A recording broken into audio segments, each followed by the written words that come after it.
Egypt देश के जो प्राचीन लोग थे वो गजब के भविष्यवाणी करते थे और वो भविष्यवाणी सुन के आप भी दंग रह जाएंगे। इजिप्ट देश के जो प्राचीन लोग थे वो लोग जो महिलाओं के प्रेगनेंसी चेक करने के लिए एक खास किस्म तरह के यानी कि बोले तो एक भविष्यवाणी करते थे और वो भविष्यवाणी सच होता था कि रियल होता था ये तो पता नहीं, बाकी इसे झूठ भी बताया गया है। तो वो भविष्यवाणी क्या था? तो वो भविष्यवाणी ये था कि गेहूं और जौ के बीच में जो जिस महिला का प्रेगनेंसी चेक करना था उसे उस पर यूरिनेट करना था, यानी कि सुसु करना था, पेशाब करना था और उसी यूरिनेट से भविष्यवाणी होता। भविष्यवाणी ये होता था कि अगर गेहूं उगा तो लड़की होगा और अगर जौ उगा तो लड़का होगा। इन दोनों बीज में से कुछ नहीं होगा तो वो महिला प्रेग्नेंट ही नहीं होगी। क्या ही चुत्यापा टाइप का भविष्यवाणी है। इस भविष्यवाणी पे क्या अभी कोई विश्वास करेगा? जी बिल्कुल नहीं। अभी के डेट में तो एक से एक बड़े मशीन आ चुके हैं जिसकी वजह से भी पता लगा लेता है कि लड़का होगा कि लड़की। लेकिन ये एक कानूनी अपराध है जिससे लोगों को ये बताते नहीं कि लड़का होगा कि लड़की। अगर ये किसी को बताते हैं और अगर पकड़े गए तो इसमें सीधे जेल हो सकता है। इसलिए डॉक्टर को भी ये सावधानी पर रखना पड़ता है। लेकिन आजकल पैसे में सब कुछ हो जाता है। इस बंदे को ध्यान से देखिए। ये बंदा आपके सामने जो दिख रहा है, ऐसा नहीं लग रहा है कि ये नशे में है, लग रहा है सभी को लग रहा होगा। और आपको बता दूं कि ये बंदा जी हाँ बिल्कुल नशे में है और बहुत ज़्यादा नशे में है। नशे में है, लेकिन आपको एक बात बता दूं कि इन्होंने बिल्कुल भी शराब नहीं पिया है, इन्होंने कोई भी अल्कोहल की मात्रा नहीं ली है, फिर भी ये बंदा आप देख सकते हैं नशे में है और ये हमेशा ऐसे ही नशे में रहता है। कंफ्यूज होना कि इन्होंने बिल्कुल अल्कोहल ना ही कोई ड्रिंक नहीं लिया, फिर भी ये नशे में कैसे हैं, इसके बारे में भी आगे बात करेंगे। लेकिन उससे पहले अपना इंट्रो तो हो जाए।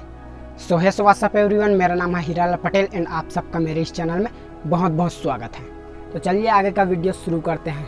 तो उससे पहले अगर आपने इस वीडियो को लाइक नहीं किया होगा तो एक लाइक जरूर कर देना और चैनल में नए हो तो सब्सक्राइब करके बेल आइकन प्रेस कर लेना। तो ये जो बंदा अभी आप देख रहे हैं स्क्रीन पे, इसका नाम है मैथॉग।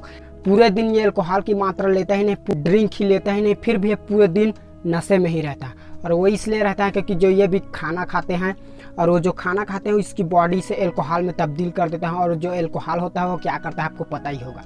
जो अल्कोहल होता है वो नशे का काम करता है और बंदे को पूरे दिन नशे में ही रखता है। मतलब कि ये जो भी खाना खाते हैं उसे इसका जो बॉडी पार्ट है वो अल्कोहल में बदल देता है और उसी अल्कोहल की वजह से ये पूरे दिन नशे में ही रहता है। इस फोटो को ध्यान से देखिए। इस फोटो में आप देख सकते हैं कि जो छोटा सा लड़का है वो भूख के मारे बहुत तड़प रहा है और मुझे इतना ज़्यादा भूख है कि वो मरने की स्थिति में है। कब वो छोटा सा भूखा लड़का मरे और वो जो पीछे गिद्धा है कब उसे वो खाए। तो इस फोटो को आप देख सकते हैं, ये रियल का फोटो ही से सच में इस फोटो को लिया गया है और इस फोटो का एक खास मतलब है। और इस फोटो को जिसने खींचा है उसका नाम है केविट कार्नर।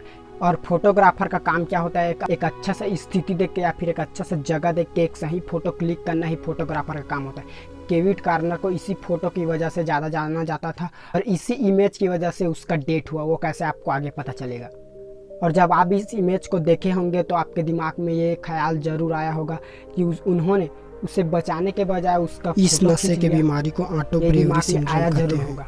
मुझे भी इस फोटो को देखने बाद, इसे पढ़ने के बाद मुझे भी बहुत ज़्यादा गुस्सा आने लगा था। केविट कार्नर की बहुत ज़्यादा गुस्सा आने लगा कि उसे बचा क्यों नहीं रहा है।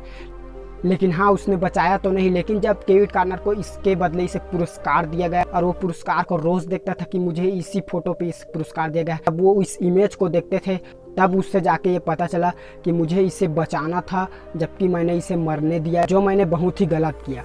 तो ये सोच सोच के वो ये बहुत ही डिप्रेशन में चले गए, बहुत ही टेंशन होने लग गए और इसी वजह से वो आत्महत्या कर लिया और इसी वजह से वो मर गए। केविट कार्नर को भले ही अपने इमेज के लिए बहुत ही अवार्ड दिए गए, बेशक बहुत सारे अवार्ड दिए गए, लेकिन जब उसे अपने गलती का एहसास हुआ तब वो अपने आप से इरिटेट करने लगा और वो इतने ज़्यादा टेंशन में था कि वो आत्महत्या कर लिया। ब्लैक आइवरी कॉफ़ी दुनिया की सबसे महंगी कॉफ़ी में से एक है। सभी कॉफ़ी महंगे होते हैं लेकिन ये कॉफ़ी बहुत ही ज़्यादा महंगी। इसके एक कप कॉफ़ी की मूल्य कितना है, कितना रुपया है? $100 प्रति कप इसका मूल्य है। और ये किस चीज़ से बनता है ये भी जान के आपको हंसी आएगा।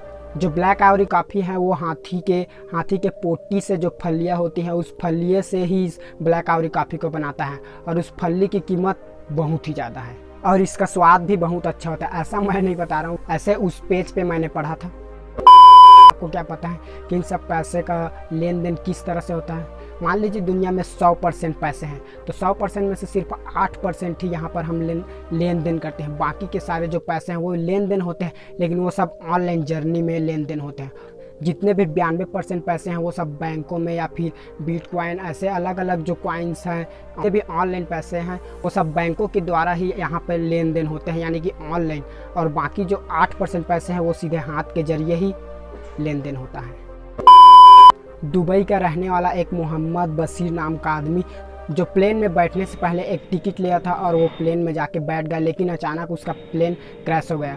प्लेन क्रैश होने की वजह से वो बच भी गया और पता चला कि उस लॉटरी में उसे $1 मिलियन का लॉटरी लगा था। $1 मिलियन कितना होता है आप समझ सकते हैं, बहुत ही ज़्यादा पैसा होता है। और ये जो आप सुन रहे होंगे तो ऐसा लग रहा होगा कि आपको ये बहुत ज़्यादा लक्की बंदा है इसलिए इसके साथ ऐसा हुआ, लेकिन मैं आपको बता दूं ये बड़ा एक्सीडेंट है या फिर बड़ा इवेंट लगा। इससे देख के आपको लग रहा है कि ये बहुत ही ज़्यादा लक्की बंदा है, लेकिन मैं आपको बता दूं दुनिया में सभी लोग लक्की हैं और अनलक्की भी हैं। डेली हर किसी न किसी के साथ कुछ न कुछ ऐसा ज़रूर होता है कि उसे नहीं करना था या फिर उसे करना था। ये मैं नहीं, ये स्रोतकर्ताओं के द्वारा ये बताया गया है कि हर व्यक्ति के साथ रोज़ कुछ न कुछ ऐसा होता है जो उसे नहीं करना था या फिर उसे करना था। तो चलिए वीडियो को यहीं ख़त्म करते हैं। वीडियो अच्छा लगा होगा तो लाइक ज़रूर करना, चैनल में न हो तो सब्सक्राइब करके बेल आइकन प्रेस कर लेना।